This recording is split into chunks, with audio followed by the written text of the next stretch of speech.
Bonjour tout le monde. Il y a quelque temps, je terminais une vidéo en posant une question toute simple. Pourquoi Dieu, qui par essence peut tout faire, ne nous a pas tout simplement pardonné nos péchés en le déclarant ? Vos péchés sont pardonnés. Pourquoi s'est-il incarné en Jésus pour souffrir et mourir à la croix? C'est quoi son délire? Il serait pas un peu masochiste, Dieu? Pas du tout. Dieu a instauré des règles, des lois dans sa création. Des lois physiques que nous découvrons au fil du temps. La loi de la gravitation, la loi de la thermodynamique, la loi de la gravité. Et certains scientifiques ont même donné leur nom aux lois qu'ils découvraient. La loi de Kepler, la loi de Newton, la loi de Volta. Mais aussi des lois que l'on peut qualifier de lois morales, que Dieu nous a communiquées à travers les 10 commandements. Littéralement, les 10 paroles. Tu ne tueras pas, tu ne voleras pas, tu ne mentiras pas. Tout cela s'est étoffé avec le temps et les civilisations, en rajoutant des lois spécifiques à chaque société pour qu'elle fonctionne. Et toutes ces lois, on les retrouve dans des très gros livres. Le code civil, le code pénal, le code du travail. Pour le coup, ce sont les hommes qui ont instauré ces nouvelles lois, et elles ne sont pas toutes inspirées de Dieu. Quoi qu'il arrive, Dieu est un Dieu juste, et il ne peut pas nous pardonner au dépit de la loi qu'il a lui-même instaurée. Mais alors, comment ça se passe le pardon selon Dieu ?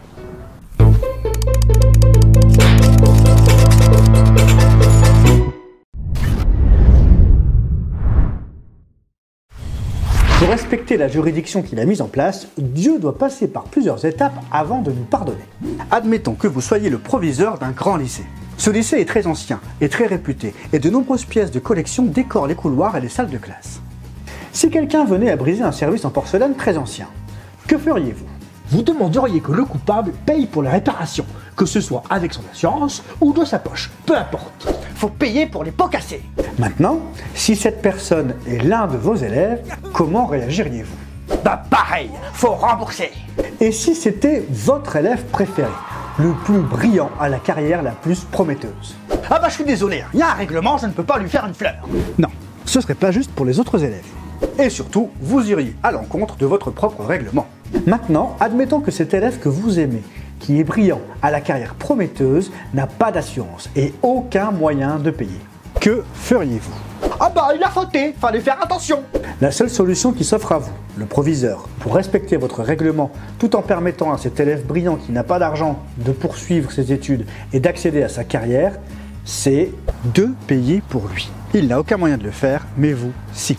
En payant vous-même les réparations, vous respectez votre règlement tout en montrant l'amour que vous avez pour vos élèves. C'est exactement ce que Dieu a fait pour nous. Et oui, pardonner, c'est subir une perte. Si vous me volez un stylo et que je vous pardonne, je dois accepter d'avoir perdu ce stylo. Ne pas vous pardonner, c'est reprendre le stylo pour ne pas avoir à subir sa perte. Ou vous emmener au tribunal pour me faire rembourser d'une manière ou d'une autre.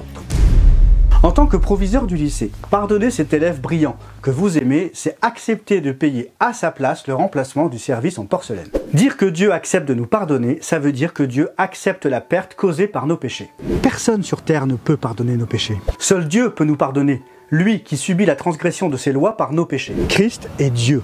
Il est celui contre qui nous péchons. Jésus est un homme comme vous et moi. Et je parle pas de Jésus le plombier. Jésus-Christ est tout autant homme que Dieu. Dans la première alliance entre Dieu et les hommes, il fallait payer en offrant des sacrifices d'animaux pour nos péchés. Mais par le sacrifice de Jésus, Dieu a pardonné l'humanité tout entière, une fois pour toutes. Nous avons donc été jugés en même temps que lui. Il n'a jamais péché, mais a porté nos péchés pour nous. Par conséquent, Dieu nous a jugés en Christ, il nous a aussi pardonnés en Christ. Un pardon juste.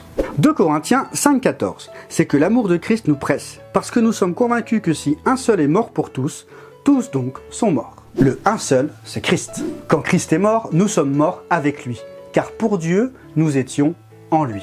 Le fameux sandwich.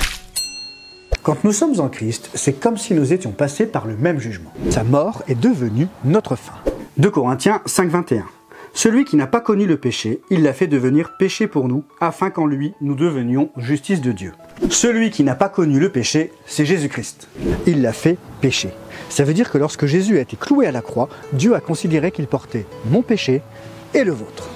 En fait, Dieu l'a regardé comme étant le péché, la source du péché de tous les hommes.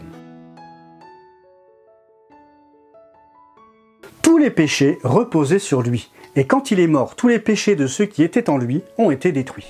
Et c'est ainsi que nous devenons justice de Dieu en Christ. Mais alors, pourquoi on est la justice de Dieu? et pas juste, tout simplement, c'est-à-dire laver de nos péchés. C'est ce que nous verrons la prochaine fois. En attendant, avez-vous déjà pardonné quelqu'un? Ou y a-t-il quelqu'un dans votre entourage que vous n'avez pas encore pardonné?